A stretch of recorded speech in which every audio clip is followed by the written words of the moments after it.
नमस्कार मैत्रिणींनो. सुंदर अशा सकाळच्या सर्वांना सुंदर अशा शुभेच्छा. तर आता बाहेर तर अंधारच आहे अजून. आता वाजलेले होते 6:30 वाजत आलेले होते. मी 6 वाजताच उठलेली होती, परंतु अर्ध्या तासामध्ये थोडंसं फ्रेश वगैरे अंघोळ वगैरे करण्यामध्ये गेला. तर 6:30 वाजले होते. तर मिस्टरांचा टिफिन थोडा लवकर द्यायचा होता म्हणून लवकर उठलेली. परंतु सकाळचं जे वातावरण आहे ना, अगदी छान मस्त असं होतं. तर चला सकाळचा तर अनुभव घेतला आहे. आता स्वयंपाकाला सुरुवात करायची. आता वाजलेले आहेत 6:30. 1 मिनिट मी तुम्हाला दाखवतेच. तर 6:30 वाजलेले आहेत आणि आता मी स्वयंपाकाला सुरुवात करते. 7:30पर्यंत मला स्वयंपाक होऊन जाईल. तर किचनमध्ये आले सगळ्यात अगोदर आणि मी आज करणार होते घेवड्याची भाजी. तर त्यासाठी घेवडा देखील रात्री चिरायचा विसरून गेली होती मी. मग म्हटलं तर सकाळी झटपट चिरून घ्यावा असं. मग मी म्हणून जो घेवडा आहे तो पटपट कट करून घेते आणि त्यानंतर मग भाजीला फोडणी घालणार आहे. सगळ्यांच्या घरामध्ये भाज्या केल्या जातात, जवळजवळ पद्धती सारखी असते, परंतु आपण जे काही करतं ना तर ते मन लावून जर केलं ना तर भाज्या अगदी छान मस्त चविष्ट होतात. फक्त तेल मीठ मिरची जरी भाजी टाकून जरी केली ना तरी भाजी छान होते. फक्त ती अगदी मन लावून केली पाहिजे. आणि आपण कसं म्हणतो, आपल्या मनात वेगवेगळे विचार चालू असतात, आपलं लक्ष दुसरीकडे असतं. म्हणजे असं जर करत राहिलं ना तर थोडंसं म्हणजे स्वयंपाकाकडे जर दुर्लक्ष झालं ना तर भाज्या अगदी व्यवस्थित होत नाही. थोडंसं लक्ष म्हणतो ना आपण, अन्न हे पूर्ण ब्रह्म, अन्नपूर्णा देवीचा वास आपल्या किचनमध्ये असतो. तर सगळं लक्ष जर आपण किचनमध्ये जर दिलं ना भाज्या अगदी छान होतात. तर भाजी अगदी साधी सिंपल केली मी. जिरे मोहरी घातली, कढीपत्ता घातला, कांदा टाकला, थोडासा परतून घेतला, टोमॅटो टाकले, जे रेग्युलरचे जे मसाले आहे नेहमीचे ते टाकले. लाल तिखट, थोडीशी हळद टाकली, थोडासा गरम मसाला वगैरे टाकला आणि छान मस्त भाजी परतून घेतली. तर भाजी करण्यावर असतं. बऱ्याच वेळेस आपण काय करतो, ह्या ठिकाणी घेवडा देखील टाकून घेतलेला आहे आणि छान मस्त हा मी वाफ काढून शिजवून घेणार आहे. आपण काय होतं बऱ्याच वेळेस आहे ना, ज्या भाज्या आहेत ना साध्या सिंपल जरी केल्या तरी अगदी छान होतात.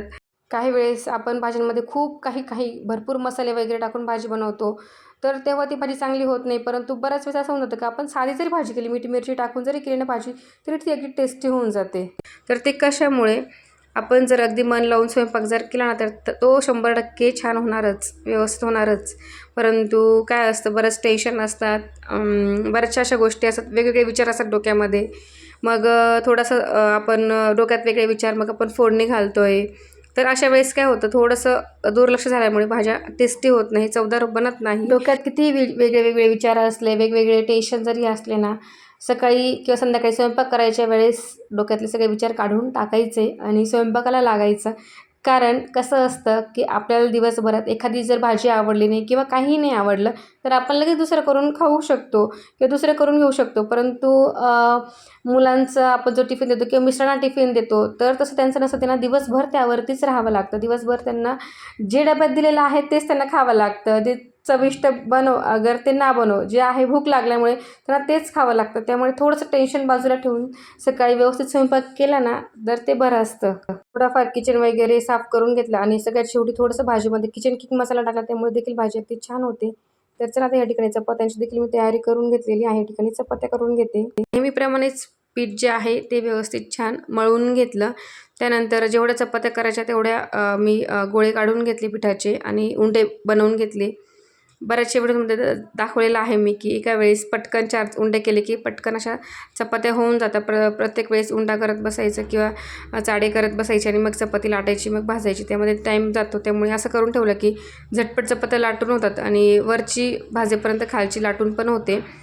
तर भाजी एका साईडला होत होती आणि एका साईडला चपात्या देखील करून घेते आणि फक्त आज भाजी आणि पोळीच करणार होते मी टिफिनला. आणि एक महत्त्वाची गोष्ट सांगायची ती म्हणजे तव्याला कधी पण तेल लावून घ्यायचं, म्हणजे चपाती ना चिटकत नाही तव्याला. मी काय करते, थोडंसं कणकेचा गोळा घेते आणि थोडंसं तेल टाकते आणि त्या गोळ्यानेच व्यवस्थित पसरून घेते तेल. असं केल्यामुळे काय होतं की जी पहिली पोळी जी तव्याला चिटकते ना ती चिटकत नाही आणि सगळ्या पोळ्या अगदी व्यवस्थित होतात आणि व्यवस्थित ज्या चपात्या आहेत ना एकही चिटकत नाही, सगळ्या पोळ्या अगदी छान होतात. तर अशा पद्धतीने मी सगळ्या चपात्या करून घेते. मस्त छान अशी मऊ लुसलुशीत चपाती झालेली आहे. आता सकाळी मी नाश्त्याला हीच भाजी चपाती देणार आहे. ती मला बोलले दुसरं काही करू नको, मला जे आहे तेच दे असं. तर मस्त छान असे चपात्या देखील माझ्या फुललेल्या आहेत आणि छान झालेल्या आहेत आणि मऊसूत झालेल्या आहेत.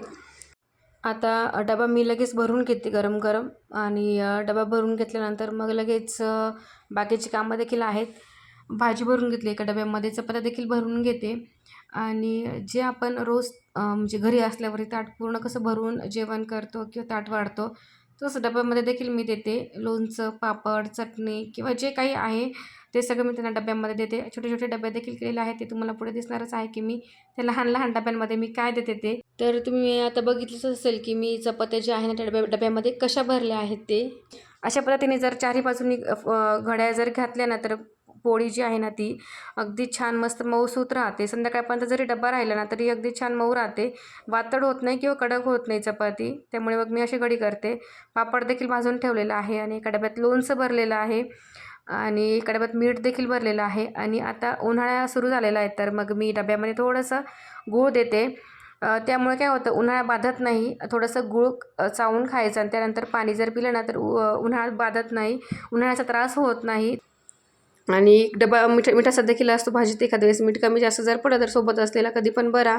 त्यामुळे एका डब्यात मीठ असतं, लोणचं, गूळ दिलेला असतो, पापड पण दिलेला आहे सोबत. सध्या त्यामुळे चटण्या संपलेल्या आहेत. तर बघूयात आता कधी वेळ भेटतो मला करायला. आणि हा व्हिडिओ जो आहे तो मागचा व्हिडिओ आहे, माझा जुना व्हिडिओ आहे, अपलोड करायचा राहिला होता, मग तो मी आत्ता अपलोड करते आहे. तर कालच्या व्हिडिओमध्ये मी चटण्या कशा बनवायच्या ते सांगितलं होतं, परंतु हा व्हिडिओ त्याच्या आधीचा आहे तर तो मी आता अपलोड केलेला आहे. टिफिनमध्ये काय काय दिलेलं आहे ते सगळं तुमच्यासोबत मी शेअर केलं, तुम्हाला सांगितलं. तर मिस्टरांची देखील तयारी झालेली आहे आणि टिफिन भरून देते मी त्यांना पटकन. आणि मग ते गेले की मग ओवीची पुन्हा तयारी करायची. कारण एका आपल्या रोजचं आपल्या स्त्रियांचं बायकांचं घरातलं असंच असतं. 7:30 वाजलेले आहेत, नवऱ्याचं झालं की मुलीचं. तर आता ओवी झोपलेली आहे कारण सकाळी 7:30 वाजलेले आहे. तर ती मी घरातलं थोडंफार आवरलं की मग उठवेल. किचन जो आहे स्वच्छ क्लीन करून घेतलेला आहे मी लगेच. आणि सकाळी सकाळी हे आवरून गेलं की मग टेन्शन राहत नाही दिवसभर. तसे थोडंफार झालं की असं जर समजा आपण एखादा पदार्थ जर केला तर जागच्या जागी लगेच पुसून घेतलं की मग किचन आपलं घाणेरडं होत नाही, व्यवस्थित स्वच्छ राहतो.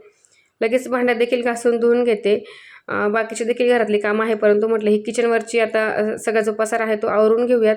म्हणजे काय होतं की घरामध्ये असं फ्रेश वाटतं. तर भांड्यात देखील माझे घासून झालेले आहेत आणि बाकीचं काम जे आहे लगेच झाडझूड करून मी फरशी वगैरे पुसून घेणार आहे. देवपूजा पण अजून माझी बाकी आहे. तर जवळजवळ आता 7:45 वाजले होते आणि 7:45पर्यंत माझं भांडे किचन वगैरे आवरून झालेलं होतं. ओला कचरा देखील मी कॅरी बॅगमध्ये भरून घेतला होता. तर असंच आपण समजा हे असे कॅरी बॅग वगैरे आपल्याला पॅकिंगमध्ये येतात तेव्हा ते फेकून देण्यापेक्षा ह्या साईडला ठेवायच्या, म्हणजे ते ओल्या कचऱ्याला कामं येतात. तर व्यवस्थित स्वच्छ सगळे भांडे घासून धुवून वगैरे घेतले मी. आणि लगेच बेसिंग देखील मी लगेच इथे स्वच्छ करून घेणार आहे. बेसिंग पण रोज वेळच्या वेळी जर स्वच्छ केला तर वास येत नाही, आपल्या बेसिंगमधनं वासही येत नाही, घाणेरडाही वाटत नाही. आणि आपण जो म्हणतो ना झुरळ मेन सगळ्यात महत्त्वाचं पण म्हणजे झुरळ वगैरे होत नाही. दिवसातून माझा जवळजवळ 2 ते 3 वेळेस, सकाळ दुपार संध्याकाळ 3 वेळेस किचन माझा घासूनच होतो, म्हणजे बेसिंग घासून होतो. आता एकदा घासलं त्यानंतर थोडेसे भांडे परत निघणार आहे माझे, तेव्हा एकदा घासणं होईल आणि त्यानंतर मग संध्याकाळच्या वेळेस. तर चला या ठिकाणी माझा किचन जो आहे ना तो व्यवस्थित स्वच्छ मी आवरून घेतलेला आहे. तर असं किचन क्लीन राहिलं तर नेहमीच आपल्याला घरात नेहमीच स्वच्छ आणि प्रसन्न वाटतं. तर अजून ओवीचा नाश्ता बघते आता ओवी काय म्हणते ते. तर तिला भाजी पोळी चालत असेल तर ठीक आहे, तर तिला वेगळं काहीतरी बनवून द्यावं लागेल. दूध देखील एका साईडला मी तापत ठेवलेलं आहे. आणि तर चला या ठिकाणी आवरून झालेलं आहे. आता घरातलं बाकीचं लगेच आवरून घेते. पसारा सगळा उचलून घेतलेला आहे, जागच्या जागी तो ठेवून दिलेला आहे आणि व्यवस्थित स्वच्छ घर जे आहे ना झाडून घेणार आहे. तर कसं होतं आणि सकाळी सकाळी हे आता ही आहे कंपास ओवीची आणि ओवी बरंच काही त्यामध्ये टाकत असते. तर कंपास वगैरे स्वच्छ करून ठेवली मी तिची, कारण ती पेन्सिल शार्प वगैरे करते, त्याची घाण वगैरे निघते. तर ते देखील असतं म्हणून मग मी तिची कंपास वगैरे देखील स्वच्छ करून ठेवली. तिची कंपास व्यवस्थित इरेझर, खोडरबर, पेन्सिल वगैरे सगळं जे आहे ते शार्पनर सगळं भरून ठेवलेलं आहे. आणि ती पेन वगैरे तिला तर खूप म्हणतो ना, तिला पेन खूप आवडतं, ते देखील ती पेन त्या कंपासमध्ये तिने भरून ठेवलं आणि मला रोज चेक करावं लागते तिची तिने आज तिच्या त्या कंपास बॉक्समध्ये काय ठेवलेलं आहे ते. तर मग जे पाहिजे ते ठेवलं मी तिचं आणि बाकीचं पेन वगैरे काढून ठेवलेले आहेत. आणि सगळं जे फर्निचर आहे ना व्यवस्थित धूळ वगैरे त्यावरची स्वच्छ पुसून घेतलेली आहे. ओल्या कपड्याने मी नंतर पुसेल, परंतु सध्या ते धूळ वगैरे जे आहे ना सोफ्यावरची ती सगळी स्वच्छ पुसून घेते आणि त्यानंतर मग ओल्या कपड्याने पुसून घेईल. तर चला या ठिकाणी सगळं माझं धुळीचं जे आहे ना ते सगळं साफसूफ करून घेतलेलं आहे. आता फक्त झाडायचं बाकी आहे. आता घर वगैरे सगळं स्वच्छ झाडून घेते आणि त्यानंतर मग ओवीला देखील उठवायचं आहे. मग तिला उठवायचं, तिचं आवरायचं, तिचा नाश्ता, तिचं टिफिन. आता बघते काय म्हणते काय नाही, टिफिनमध्ये काय द्यायचं आहे ते. तर ते आवरलं की मी तिला उठवते.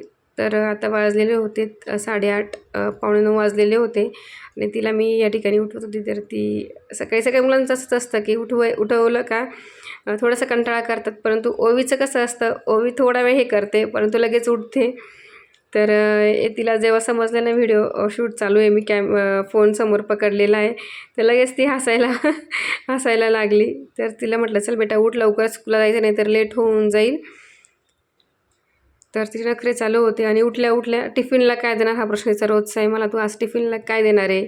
तर तिचं चालतं की मला खाऊ वगैरे दे, परंतु टिफिनला अलाउड नाही, त्यामुळे मी काय देत नाही. आणि मुलांचं कसं असतं, खाऊ वगैरे दिलं का दिवसभर त्यातच असतं आणि टिफिन जेवढं ते शाळेत खातील तेवढंच खातील. तर सकाळी मी तिला दूधपोळीचा जो आहे ना, दूधपोळीचा काला, दूधपोळी रोज सकाळी मी तिला देतेच. ते जे पोटभरीचं त्याचा नाश्ता होऊन जातो, म्हणजे मग नंतर ते थोडंफार जरी खाल्लं तरी होऊन जातं. तसं ते टिफिन फिनिशच करते रोज. तर तिला उठवलं, त्यानंतर मग लगेच बाहेरचं झाडायचं बाकी होतं, तर बाहेरचं झाडून घेतलं. कारण सकाळ संध्याकाळ मी गॅलरी, माझी मागची गॅलरी आणि पुढचा दरवाजा समोरचं जे आहे ना, रोज झाडते. तर झाडणारे येत असतात, परंतु आमच्या इथे काय असं दर 2-3 दिवसांनी, 3 दिवस झाले का मग झाडतात. मग मी रोजच माझं ते येऊ वगैरे नाही येऊ, माझं स्वच्छ रोजचं दारासमोरचं झाडून पुसूनच येत असते.